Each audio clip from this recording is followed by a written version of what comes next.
Irmãos, foi maravilhoso demais esse nosso encontro hoje. Está sendo, não é? Dia de nossos santos anjos da guarda.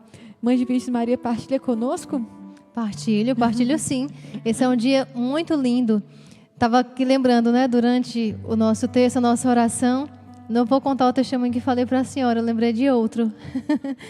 Mas como Deus vai manifestando realmente os sinais da nossa vocação desde antes de entrarmos, né? Por isso que depois há uma confirmação do carisma. E sempre foi falado muito no meio da minha família sobre os anjos, né? Aquela história que mãe sempre ensina, que os mais velhos ensinam, os avós, de se rezar para o anjo da guarda. Eu, particularmente, só percebi a ação dele depois que ele já agia. Eu nunca tinha ouvido falar que nós ouvimos o santo anjo e que nós precisamos obedecer, que se existe um diálogo, né? Mas sabia e cria, sempre criei, que os anjos nos ajudam, que os anjos nos protegem.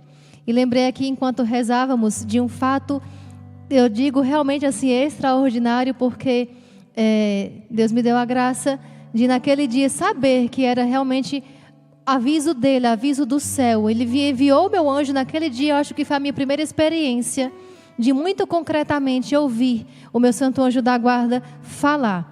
Mas antes de contar a história, gostaria muito de lembrar o seguinte, né? Nós lembrava aqui de uma antífona que rezamos normalmente quando rezamos o ofício divino para algum santo que foi sacerdote, bispo. E aí nós rezamos dizendo assim: a sabedoria eterna, ó vinde, adoremos. E os anjos, é o trabalho deles no céu, é adorar a Deus, é adorar a sabedoria encarnada. Por isso que os anjos da guarda também têm a ver com a sabedoria que nós precisamos aqui na terra. As pessoas sábias são mais fortes do que 10 chefes de uma cidade, lá diz o Eclesiastes. Já pensou? Você ser uma pessoa sábia, você ser mais forte que 10 chefes de uma cidade. As nossas cidades aqui no Brasil são governadas apenas por uma pessoa. Mas você imagina, você receber de Deus a graça de ser tão sábio que você será mais forte que 10 juntos. Né? Fazendo uma comparação, dizendo o quê? Alguém para governar uma cidade precisa de um mínimo de discernimento, de sabedoria, de perspicácia, de saber articular as ações, não é? Para que as coisas andem, para que elas produzam, para que seja mais rápido, mais célere, enfim. E aí os anjos nos ajudam a adquirir essa sabedoria exatamente, fazendo com que nós ouçamos a sua voz e executemos o que ele faz. É sábio quem escuta o seu anjo da guarda e faz o que ele está dizendo, porque ele traz a notícia, ele traz a ordem, ele traz a orientação lá da sabedoria encarnada, da sabedoria que ele ama e que ele adora. E aí entra a historinha que eu queria contar, né? É a historinha que é de fato um testemunho forte. Sempre ficou gravado muito forte no meu coração, porque depois que entrei no mosteiro, tenho certeza que meu anjo naquele dia protegeu não somente a minha vida, mas sobretudo a minha vocação e tudo que diz respeito a ela. E você vai entender por quê. Na época que fazia faculdade, todos nós sabemos, né, o ano letivo ele é dividido em 2 semestres, 4 unidades, 2 em cada semestre. E a cada unidade há as provas, né, acontecem as provas. E lembro que tinha uma professora que Deus a abençoe e faça com que ela ainda continue, espero. Ela era muito vigorosa, muito fervorosa mesmo na sua arte de lecionar, de ensinar. E ela, em uma unidade, eu tinha a sensação de que ela dava conteúdo de 1 ano. Eu dizia, meu Deus, eu acho que ela não faz outra coisa a não ser preparar a aula, porque é muito assunto. Ela passa muita coisa, nós não se dá conta.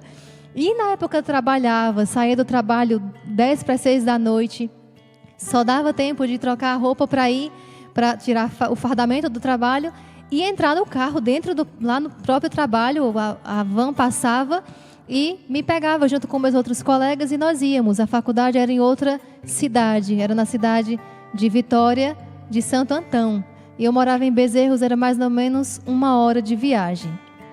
E um determinado dia, a professora havia faltado alguns dias e disse assim: na próxima aula vou fazer revisão para a prova. Então ninguém perdia dia de revisão de prova, porque ali ela dava, claro, todas as dicas.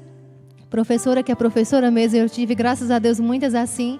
Tem também aquela maternidade, né? Então, ela não dava dicas, não entregava a prova, mas, claro, em um dia ela não ia conseguir rever o conteúdo da unidade inteira. Então, ela revia aquilo que era mais importante e, para o bom entendedor, sabia que aquilo ali poderia ser o mais provável de cair na prova. E seriam 4 aulas dela. Para alguém que produz bastante, que fala bastante e que tem conteúdo, seria muito conteúdo revisado. E aí, passei o dia me organizando para ir para a aula e quando deu a hora lá no trabalho mesmo, eu disse, não vou mais para a aula. E as minhas colegas de trabalho, elas sabiam que eu gostava muito de estudar e de fato para faltar uma aula eu precisava estar muito doente para não ir. E aí nesse dia eu disse, eu não vou mais para a aula, perdi a vontade. E elas olharam para mim e disseram assim, não vai mais? Não, não vou. Tem certeza? Eu disse, vou não. Foi o que aconteceu e começou todo um inquérito contra mim, não é? Por que você não vai mais? Vai receber reclamação quando chegar em casa, eu não tenho problema, mas eu não vou mais. E elas começaram a contestar e a me colocar contra a parede, né? Mas você falou que era aula de revisão de prova, você falou que não poderia faltar. Eu disse, não, mas eu não vou mais, eu vou terminar o expediente e vou para casa. E só fiz avisar a minha mãe, avisar o meu irmão que não ia mais e que iria para casa. Me encontrei com o meu irmão. Passei na casa da minha avó, tomamos o nosso jantar delicioso. Em Bezerros é muito comum cuscuz com café. E o da minha avó é uma delícia. E passamos nós dois juntos, como sempre nos encontrávamos e íamos. E jantamos e fomos para casa, para a nossa casa, né, onde meu irmão e eu morávamos. Com a minha mãe e a minha avó morava em outra casa. Quando fui chegando em casa, me deparei com o motorista da van. E aí eu perguntei para ele, Carlinhos, não foi o que aconteceu, né? Tomei aquele susto, ele estava sozinho, não tinha ninguém dentro da van. E aí ele disse assim, por que você não vai para a aula hoje? Eu disse, porque eu não tive vontade. E por que você não nos avisou que não ia? Não, e por que você não nos avisou que teve essa intuição? Aí eu disse, mas eu não sei se foi intuição, só não estava com vontade de ir. Ele disse, sabe o que aconteceu agora? Aí eu disse, não, mas por que as pessoas não estão no carro? Ele disse, devolvi todo mundo em casa. E eu falei, por quê? Ele disse assim, quando peguei a última aluna, 2 carros abordaram a nossa van, jogaram todo mundo no chão, nos assaltaram, bateram em mim e só não fizeram pior com as meninas, porque Deus é muito bom, mas ainda ameaçaram. Você foi a única que não ia hoje para a aula. E naquela hora foi quando eu tomei consciência de que, de fato, aquilo não foi uma falta de vontade apenas porque não queria ir para estudar, mas o meu santo anjo que agiu para que naquele dia escutei a voz dele, graças a ele obedeci, mas só tomei consciência ali de que ele estava me protegendo. Ele sabia também o temperamento da protegida dele e sabia que talvez ela não ficasse quieta, fosse fazer alguma coisa. E aí ele me protegeu. E protegeu sobre toda a minha vocação, me refiro ao voto de castidade. Porque quando ele me falou que aqueles homens ameaçaram violentar, ameaçaram fazer algo pior com aquelas jovens, tinham senhoras também que estudavam conosco, foi a primeira coisa que eu pensei. Se eu não ia deixar que isso acontecesse nunca, nunca. E aí Deus sabe por quê, né? Que naquele dia mandou o anjo para que intervisse e me impedisse de ir para a aula. Então, graças a Deus, perdi as 4 aulas e aí fui rezar e disse, Santo Anjo, é o seguinte, eu perdi as 4 aulas de revisão para a prova e agora eu preciso de um outro milagre. O milagre de hoje já foi feito, já fui protegida, agora eu preciso passar na prova. E graças a Deus, passei. Mas graças a Deus, perdi as 4 aulas, mas Deus protegeu a minha vida, o meu santo anjo protegeu a minha vocação e aquilo que mais fortemente nos vincula ao amor com o nosso esposo, com Jesus, que é o amor virginal, que é a castidade, e agradeço a Ele por isso. Então, querido irmão e irmã, você que, e aí falo também por experiência própria, por às vezes ser um pouco distraída das coisas mesmo terrenas, e as espirituais nós precisamos de um esforço muito maior para ouvirmos a voz do nosso santo anjo. Seja sábio, seja sábia. Hoje lia também na Sagrada Escritura dizendo que a boca, quando se fala muito, traz angústia ao coração. Então você que na sua casa às vezes reclama tanto, briga tanto, chama tanto atenção e briga por tudo e por nada, briga se brigarem com você, briga se não retorquirem quando você briga, peça a sabedoria encarnada que é Jesus, que pela ação do seu santo anjo, ele vai imprimindo no seu coração a graça da mansidão, mas ele vai imprimindo também no seu coração a sabedoria, saber a hora de falar, saber a hora de calar. Debaixo do céu existe um tempo para cada coisa, para plantar, para colher, para nascer, para viver, para morrer, para falar e para calar. Então, livra o teu coração dessas angústias, livra o coração de outros também. E substitui essas palavras por palavras de boa nova. Vai ler o Evangelho, repete um versículozinho e fala, né, para o teu irmão, para o teu filho, para o teu esposo, a tua esposa. Repete consigo mesmo quando se tratar de alguma situação mais delicada.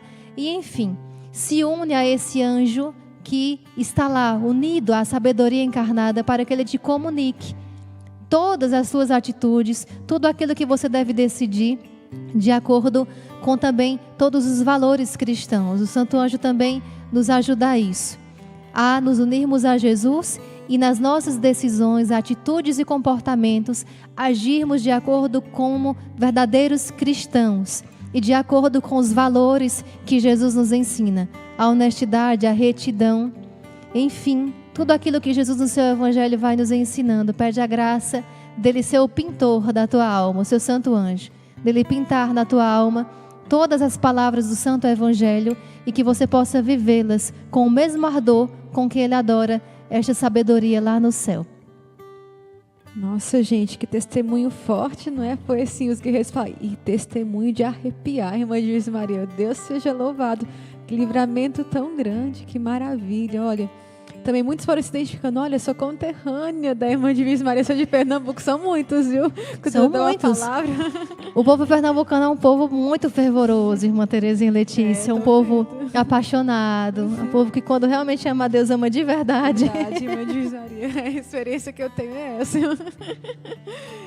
Pois bem, meus irmãos, que coisa forte. Mas é pura verdade. É isso que a gente experimenta quando vai criando essa intimidade com o Santo Anjo. É isso que nós devemos buscar a cada dia. Qual atitude ter com o Santo Anjo da Guarda, não é? Atitude, em primeiro lugar, muita intimidade, mas de respeito. Nós dizemos, é o Santo Anjo da Guarda. Ele é mais perfeito do que nós.